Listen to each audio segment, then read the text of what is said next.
ओडिशा प्रदेश रे नूतन सरकार गठन होगा परे ये प्रथम बजेट को लेकिन अनेक आग्रह उत्कंठा अभिसंधिष्टु मनोभाव साधारण जनता भितर परिलक्षित होता। यही अवसर में भारतीय जनता पार्टी तार समस्त मंत्रिमंडल सदस्य मानू निर्देश देते प्रत्येक जिला को जाकि सांबादिक सम्मेलन करने को एवं से सांबादिक सम्मेलन में ए बजेट लोकाभिमुखी दिगटी को विस्तृत भाव में बयान करने यही अवसर में जिला भारतीय जनता पार्टी कार्यालय में आयोजित सांबादिक सम्मेलन में उपस्थित समस्त सांबादिक बंधु मानू मोर शुभेच्छा और शुभकामना। मंच उपस्थित भद्रक युव विधायक चंद्रशेखर महापात्र जिला सभापति हेमंत पाढ़ी एवं समस्त वरेण्य नेतृवृंद बंधुगण, माननीय मुख्यमंत्री मोहन चरण माझी महोदय अधीन अर्थ विभाग रही ये बजेट आगत होगा पूर्व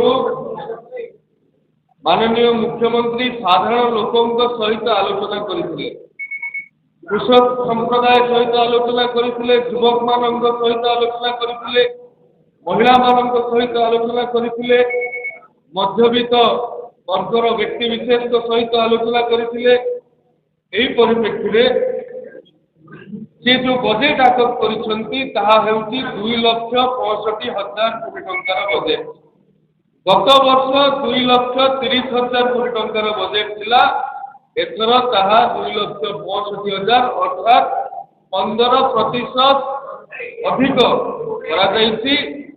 एवं खुशीर कथा राजस्व बड़का जो जीएसटी आकलन रही 2.9% छुईब एवं जहाँ को वित्तीय नियंत्रण फिस्काल डेफिसिट कहुए 3.5 एवं ए बजेट टी जो एफआरबीएम अच्छी एफआरबीएम अधिनियम संपूर्ण परिपालन अटे। बजेट को लेकिन साधारण लोकों द्वारा आलोचना हैला परे ये बजेट को साधारण लोकों को उत्सर्ग करिसेंती माननीय मुख्यमंत्री एवं ए बजेट टी लोकों द्वारा लोकों पाई और लोकों ए कथा को बजेट विभिन्न बिंदु ताको प्रमाणित करिछि। जो कथा माननीय विधायक कहते 500 कोटी टंकार कर्पस फंड पूरी श्रीमंदिर पाई आपण माने खबर कागज देखिथिबे न्यूज रे देखिथिबे जेते बेले सरकार परिवर्तन हला पूरी मंदिर चतुर्पार्श्व जो लाइट लगा जाइतला ता धीरे धीरे गायब हो जाइतला। ए प्रकार अभावनीय स्थिति को दूरेइबा पाई कौन विधि व्यवस्था मंदिर प्रशासन बा तत्कालीन सरकार तरफ नथिला, किंतु मोहन माझी सरकार केवल 500 कोटी टंकार कर्पस फंड पूरी मंदिर प्रदान करते बरं कैबिनेट प्रथम निष्पत्ति प्रभु जगन्नाथ को समर्पण कर भक्त भगवान भितर जो दूरता थिला ताहाको संपूर्ण भाव में नाश करके चारि दुआर खोली एवं रत्न भंडार कथा आपण माने अल्प बहुत जानती। केवल सेतिक नुहे आम ए अंचल माँ तारिणी घटगाँ तारिणी प्रति समस्त विश्वास अच्छी समस्त भक्ति भाव अच्छी से उक्त दिन 50 कोटी टंका प्रदान एवं सुभद्रा योजना जो योजना को भारतीय जनता पार्टी निर्वाचन समय महिला मान निकट में पहुंचाई एवं विशेष भाव में ये योजना आदृत होता। ये सुभद्रा योजना रे प्रत्येक महिला को 50,000 टंकार भाउचर कार्ड प्रदान कर भाउचर अर्थ प्रदान कर ए वर्ष 10,000 कोटी टंका प्रावधान प्राथमिक स्तर में କରାଯାଇଛି ଏବଂ ସମୃଦ୍ଧ କୃଷକ ନୀତି ଅନୁସାରେ ମୁଁ ଗତ ବର୍ଷ କୋଟପାଡ଼ ଯାଇଥିଲି। କୋଟପାଡ଼ ଠାରୁ ବସ୍ତରର ଦୂରତା ହେଉଛି ମାତ୍ର 2 କିଲୋମିଟର। କୋଟପାଡ଼ ଓଡ଼ିଶାର ଗୋଟେ ନିର୍ବାଚନ ମଣ୍ଡଳୀ, ବସ୍ତର ହେଲା ଛତିଶଗଡ଼ର ଗୋଟେ ନିର୍ବାଚନ ମଣ୍ଡଳୀ। ଓଡ଼ିଶାରେ ଚାଷୀ 1700-1800 ଟଙ୍କାରେ ଧାନକୁ ବିକ୍ରି କରୁଥିଲେ, ଅଭାବୀ ବିକ୍ରି ହେଉଥିଲା, କିନ୍ତୁ ବସ୍ତର ଜିଲ୍ଲାରେ ସେମାନେ 3100 ଟଙ୍କା ପାଉଥିଲେ, କାରଣ ଛତିଶଗଡ଼ ସରକାର ପ୍ରଦାନ କରୁଥିଲେ। ଆମେ ନିର୍ବାଚନ ସମୟରେ ସାଧାରଣ ଲୋକଙ୍କୁ, କୃଷକ ବର୍ଗଙ୍କୁ ପାଖରେ ସଂକଳ୍ପ କରିଥିଲୁ, ସରକାର ଆସିଲେ ଧାନର କ୍ୱିଣ୍ଟାଲ ପିଛା ଚାଷୀ 3100 ଟଙ୍କା ପାଇବେ ଏବଂ ପ୍ରଥମ କ୍ୟାବିନେଟ୍ର ଚତୁର୍ଥ ନିଷ୍ପତ୍ତି ଭାବରେ ଧାନର କ୍ୱିଣ୍ଟାଲ ପିଛା ମୂଲ୍ୟ ଯାହା ଚାଷୀମାନଙ୍କ ପାଖରେ ଆସିକି ପହଞ୍ଚିବ ତାହାକୁ 3100 ଟଙ୍କା କରାଯାଇଛି ଏବଂ ଯେଉଁ ଓଡ଼ିଆ ଅସ୍ମିତାର କଥା କୁହାଯାଉଛି, ସେ ଓଡ଼ିଆ ଅସ୍ମିତାର ସୁରକ୍ଷା, ପ୍ରଚାର ପ୍ରସାର, ଐତିହ୍ୟର ପୁନଃସ୍ଥାପନ କରିବା ନିମନ୍ତେ 200 କୋଟି ଟଙ୍କାର କର୍ପସ୍ ଫଣ୍ଡ ବ୍ୟବସ୍ଥା କରାଯାଇଛି, ଯେଉଁଥିରେ ବିଶ୍ୱର ସର୍ବବୃହତ୍ ତାଳପତ୍ର ପୋଥି ମ୍ୟୁଜିୟମ ଠାରୁ ଆରମ୍ଭ କରିକି ବରୁଣେଇ ପାହାଡ଼ ତଳେ ପାଇକ ସ୍ମାରକୀ, ପାଇକ ବିଦ୍ରୋହ ସ୍ମାରକୀ ପ୍ରତିଷ୍ଠା କରିବା କଥା କୁହନ୍ତୁ, କି ବାଲିଯାତ୍ରାକୁ ଆନ୍ତର୍ଜାତୀୟ ମାନ୍ୟତା ପ୍ରଦାନ କରିବା କଥା କୁହନ୍ତୁ, କଳାକାର ଗୌରବ ନିଧି ଯୋଜନାକୁ ପ୍ରଣୟନ କରିବା କଥା କୁହନ୍ତୁ, ଏମିତି ଅନେକ ଯୋଜନା ସରକାର ଐତିହ୍ୟକୁ ଅସ୍ମିତ ଶିକ୍ଷା ଦେବା ପାଇଁ ଘୋଷଣା କରିଛନ୍ତି। ଏବଂ ମାଧବ ସିଂ ହାତ ଖର୍ଚ୍ଚ ଯୋଜନା, ଆଜ୍ଞା ଆଜିର ଦିନରେ ଓଡ଼ିଶାରେ ଡ୍ରପ୍ ଆଉଟ୍ ଗୋଟେ ବହୁତ ବଡ଼ ସମସ୍ୟା। ଯେଉଁମାନେ ମ୍ୟାଟ୍ରିକ୍ ପାସ୍ କରୁଛନ୍ତି ସେମାନେ ଯୁକ୍ତ 2 ପଢ଼ିବା ପାଇଁ ମନ ବଳାଉନାହାନ୍ତି, ଯେଉଁମାନେ ଯୁକ୍ତ 2 ପାସ୍ କରୁଛନ୍ତି ସେମାନେ ଉଚ୍ଚତର ଶିକ୍ଷା ପାଇଁ ମନ ବଳାଉନାହାନ୍ତି। ଏମିତି ଗୋଟେ ପରିସଂଖ୍ୟାନରୁ ଜଣାପଡ଼ିଛି ଓଡ଼ିଶାରେ ଡ୍ରପ୍ ଆଉଟ୍ 50% ବି ଅଧିକ। ତେଣୁ ଏ ଡ୍ରପ୍ ଆଉଟ୍କୁ କମ୍ କରିବା ପାଇଁ, ଅର୍ଥାତ୍ ପିଲାମାନେ ଯେଉଁଭଳି ଭାବରେ ଅର୍ଥନୈତିକ ଅନଗ୍ରସରତା କାରଣରୁ ପାଠ ପଢ଼ିବାକୁ ସୁଯୋଗ ପାଉନାହାନ୍ତି, ଏ କଥାକୁ ସରକାର ଉପଲବ୍ଧି କରିଛନ୍ତି ଏବଂ ମାଧବ ସିଂ ହାତ ଖର୍ଚ୍ଚ ଯୋଜନା ନାମରେ ଜନଜାତି ଅଞ୍ଚଳ ମାନଙ୍କରେ ବିଶେଷ ଭାବରେ ନବମ ଓ ଏକାଦଶ ଶ୍ରେଣୀରେ ପଢ଼ୁଥିବା ପିଲାମାନଙ୍କୁ ବାର୍ଷିକ 5000 ଟଙ୍କା ସହାୟତା ରାଶି ପ୍ରଦାନ କରାଯିବ। ଇଏ ଶିକ୍ଷା କ୍ଷେତ୍ରରେ ସରକାରଙ୍କର ବଳିଷ୍ଠ ଏବଂ ବିଶିଷ୍ଟ ପ୍ରୟାସ କହିଲେ ଅତ୍ୟୁକ୍ତି ହେବ ନାହିଁ। ଏବଂ ଗୋଦାବରୀଶ ମିଶ୍ର ଆଦର୍ଶ ପ୍ରାଥମିକ ବିଦ୍ୟାଳୟ ପାଇଁ 50 କୋଟି ଟଙ୍କା ବ୍ୟୟବରାଦ କରାଯାଇଛି। ଯେଉଁ ଗୋଦାବରୀଶ ମିଶ୍ର ଓଡ଼ିଆ ଶୈକ୍ଷିକ ଅସ୍ମିତାର ବାର୍ତ୍ତାବହ, ଉତ୍କଳ ବିଶ୍ୱବିଦ୍ୟାଳୟର ପ୍ରତିଷ୍ଠାର ପରିକଳ୍ପନା କୁହନ୍ତୁ କି ଶିକ୍ଷା ମନ୍ତ୍ରଣାଳୟରେ ସ୍ୱତନ୍ତ୍ର ଭାବରେ ତାଙ୍କର ଅବଦାନ ଓ ଯୋଗଦାନ ରହିଥିଲା, ସେହିଭଳି ଭାବରେ ଶିଳ୍ପ ସହରାଞ୍ଚଳରେ ଶ୍ରମିକ ହଷ୍ଟେଲ ନିର୍ମାଣ ପାଇଁ ଅନେକ ଦେଖିଥିବେ, ଶ୍ରମିକମାନେ ଆଉଟସୋର୍ସିଂ ମାଧ୍ୟମରେ ହେଉ କି କେଉଁ କମ୍ପାନୀ ଅଧୀନରେ ହେଉ ଅତ୍ୟନ୍ତ ଦୁର୍ବିସହ ଭାବରେ ଜୀବନ କାଳାତିପାତ କରନ୍ତି। ସେ କଥାକୁ ଉପଲବ୍ଧି କରିଛନ୍ତି ଏ ସରକାର। ଯେଉଁ ସହରମାନଙ୍କରେ ବିଶେଷ ଭାବରେ ଶିଳ୍ପ ସଂସ୍ଥାନ ଗୁଡ଼ିକ ଅଛି, ସେ ସହରମାନଙ୍କରେ ଦୀନଦୟାଲ କର୍ମଚାରୀ ନିବାସ ଯୋଜନା ଆଧାରରେ ଘର କରାଯିବ ଏବଂ ସେଠି ଶିଳ୍ପାଞ୍ଚଳରେ କାର୍ଯ୍ୟ କରୁଥିବା କର୍ମଚାରୀଙ୍କୁ ରହିବା ପାଇଁ ସୁଯୋଗ ଦିଆଯିବ। ଏହିଭଳି ପ୍ରଧାନମନ୍ତ୍ରୀ ସୂର୍ଯ୍ୟଘର ଯୋଜନା, ଯେଉଁଟାକି ରୁଫଟପ୍ ସୋଲାର ପ୍ରୋଜେକ୍ଟ, ସେଥିପାଇଁ 100 କୋଟି ଟଙ୍କା ଆବଣ୍ଟନ କରାଯାଇଛି। ଇଏ ଶକ୍ତି ସଞ୍ଚୟ କରିବା ସହିତ ପରିବାରଟିଏ ନିଜ ଘର ଛାତରୁ ଶକ୍ତି ସଂଗ୍ରହ କରି ସରକାରଙ୍କୁ ବିକ୍ରୟ କରିପାରିବ। ଇଏ ଏକ ଐତିହାସିକ ଓ ଯୁଗାନ୍ତକାରୀ ପଦକ୍ଷେପ। କର୍କଟ ରୋଗୀମାନଙ୍କର ଯେଉଁ ସହାୟକ ମାନେ ଅଛନ୍ତି, ଦେଖିଥିଲେ ବିଭିନ୍ନ ବେସରକାରୀ ବା ସରକାରୀ ମେଡିକାଲ ପାଖରେ ସେମାନେ ଅତ୍ୟନ୍ତ ଦୁଃଖ ଦୈନ୍ୟର ସହିତ କାଳାତିପାତ କରନ୍ତି। ସେମାନଙ୍କ ପାଇଁ ଅତିଥି ଗୃହ ବା ଧର୍ମଶାଳାର ନିର୍ମାଣ ପାଇଁ ଅର୍ଥ ବ୍ୟୟବରାଦ କରାଯାଇଛି ଏବଂ ମେଡିକାଲ କଲେଜ ହସ୍ପିଟାଲ ଗୁଡ଼ିକର କର୍ପସ ଫାଣ୍ଡି ପାଇଁ 200 କୋଟି ଟଙ୍କା ବ୍ୟୟବରାଦ କରାଯାଇଛି ଏବଂ ଏ ଯେଉଁ ଚାଇଲ୍ଡ କ୍ୟାନ୍ସର କଥା କୁହାଯାଉଛି ସେଥିପାଇଁ ସରକାର ବିଶେଷ ଭାବରେ 25 କୋଟି ଟଙ୍କା ବ୍ୟୟବରାଦ କରିଛନ୍ତି। ଗ୍ରାମାଞ୍ଚଳ ଗୁଡ଼ିକରେ ଷ୍ଟ୍ରିଟ୍ ଲାଇଟ୍କୁ ନେଇକି କେତେକ ଜାଗାରେ ଷ୍ଟ୍ରିଟ୍ ଲାଇଟ୍ ଲାଗିଥିବ ଆଉ କେତେକ ଜାଗାରେ ଷ୍ଟ୍ରିଟ୍ ଲାଇଟ୍ ଲାଗିନଥିବ। ସରପଞ୍ଚ ବିଧାୟକ ଜିଲ୍ଲା ପରିଷଦ ସଭ୍ୟ ଏମାନଙ୍କ ଉପରେ ଅନେକ ଚାପ ପ୍ରୟୋଗ କରାଯାଏ। ସାଧାରଣ ଲୋକ ଅନେକ ଦାବି ରଖନ୍ତି, ସେ କଥାକୁ ସରକାର ହୃଦୟଙ୍ଗମ କରିଛନ୍ତି। ପଞ୍ଚାୟତ ସ୍ତରରେ ସୌରଶକ୍ତି ଭିତ୍ତିକ ଷ୍ଟ୍ରିଟ୍ ଲାଇଟ୍ ପାଇଁ ମଧ୍ୟ 10 କୋଟି ଟଙ୍କା ବ୍ୟୟବରାଦ କରାଯାଇଛି। ଏହା ଛଡ଼ା 100 ବର୍ଷରୁ ଅଧିକ ମୁଁ ଯେଉଁ ବିନ୍ଦୁ ଗୁଡ଼ିକ କହୁଛି ଏ କଥା ବିଗତ ବଜେଟରେ ଆଜ୍ଞା ନଥିଲା। ସରକାର ନୂତନ କରିକି ଏ କଥାକୁ ପ୍ରଣୟନ କରିଛନ୍ତି।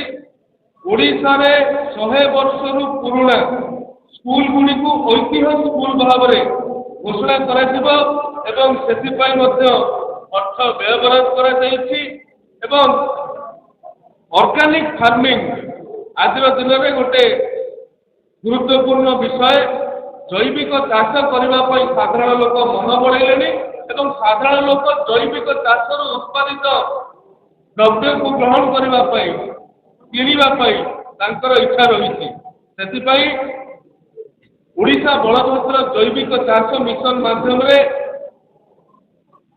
ଅର୍ଥ ବ୍ୟୟବରାଦ କରାଯାଇଛି ଏବଂ ସବୁଠୁ ଉଲ୍ଲେଖନୀୟ ଭାବରେ ପ୍ରଧାନମନ୍ତ୍ରୀ ଜନ ଆରୋଗ୍ୟ ଯୋଜନା PMABPM ଆୟୁଷ୍ମାନ ଭାରତ ପ୍ରଧାନମନ୍ତ୍ରୀ ଜନ ଆରୋଗ୍ୟ ଯୋଜନା ମାଧ୍ୟମରେ 500 କୋଟି ଟଙ୍କା ଏଥିପାଇଁ ବ୍ୟୟବରାଦ ରହିଛି।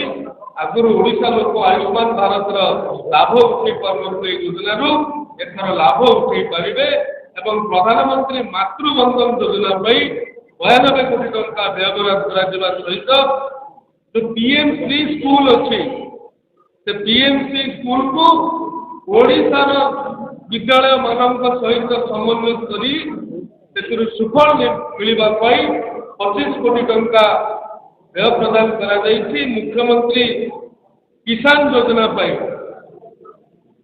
ପ୍ରଧାନମନ୍ତ୍ରୀ କିଷାନ ଯୋଜନା ରହିଲା କେନ୍ଦ୍ରର, ମୁଖ୍ୟମନ୍ତ୍ରୀ କିଷାନ ଯୋଜନା ରହିଲା ରାଜ୍ୟର।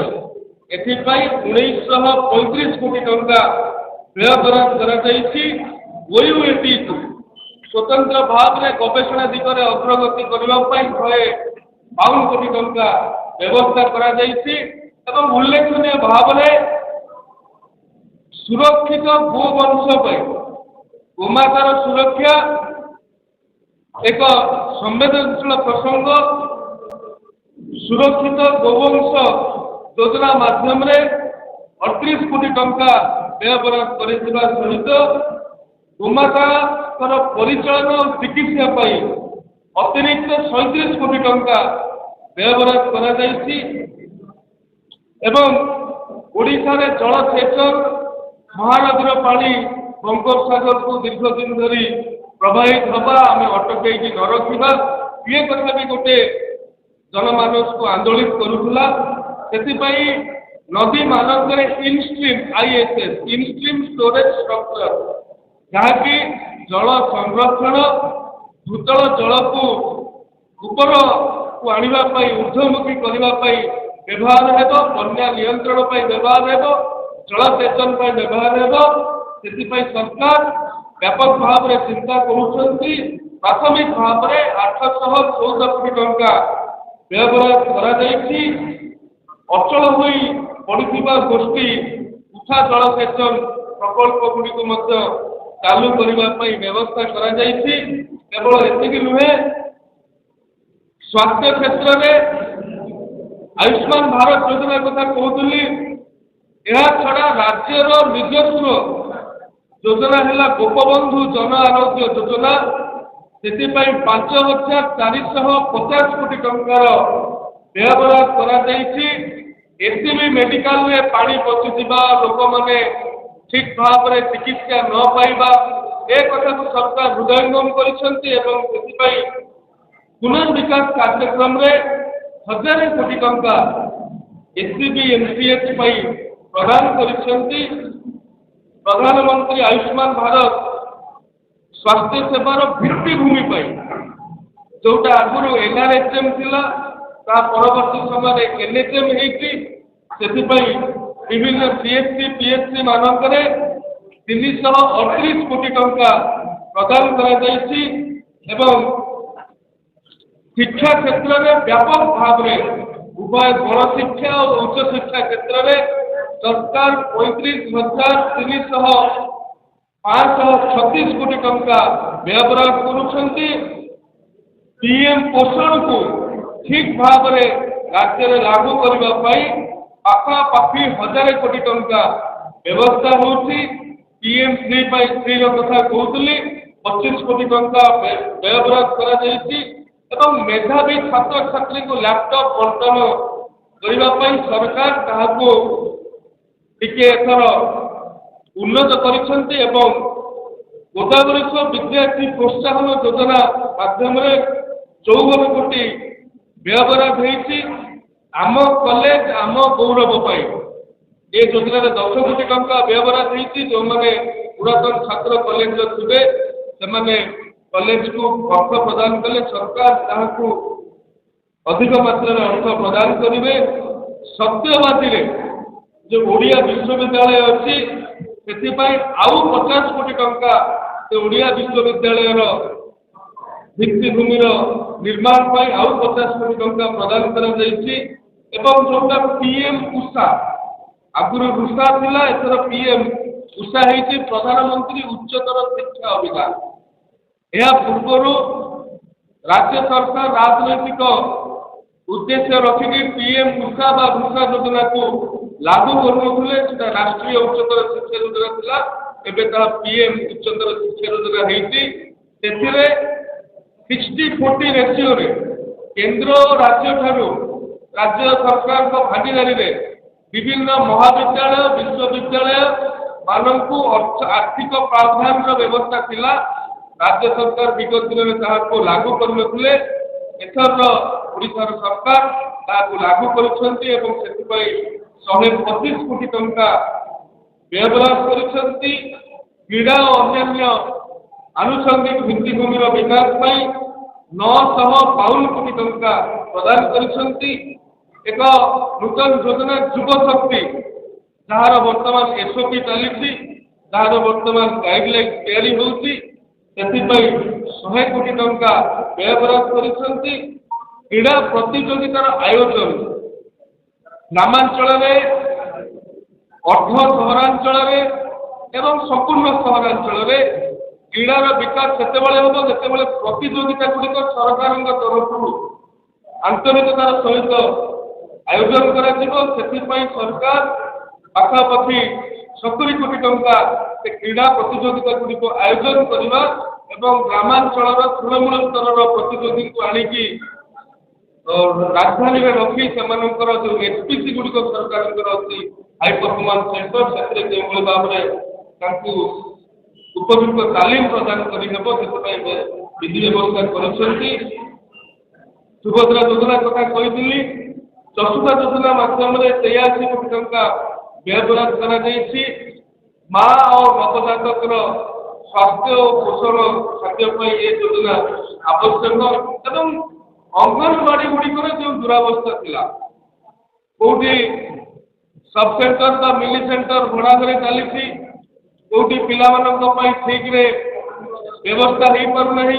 ସେଥିପାଇଁ ସରକାର 750 କୋଟିରୁ ଉର୍ଦ୍ଧ୍ୱ ଟଙ୍କା ଅଙ୍ଗନବାଡ଼ି ପାଇଁ ବ୍ୟବସ୍ଥା କରିଛନ୍ତି ଏବଂ ମିଶନ ଶକ୍ତି ପାଇଁ 1179 କୋଟି ଏବଂ ଯେଉଁ NRLM ଜାତୀୟ ଗ୍ରାମୀଣ ଜୀବିକା ମିଶନ ପାଇଁ 1165 କୋଟି ଟଙ୍କା ବ୍ୟୟବରାଦ କରିଛନ୍ତି। ସମାଜରେ ଏମିତି ବର୍ଗ ଅଛନ୍ତି ଯେଉଁମାନେ ଶାରୀରିକ ଭାବରେ ଅକ୍ଷମ, ସାମାଜିକ ଭାବରେ ନିଜର କାଳାତିପାତ କରିବାକୁ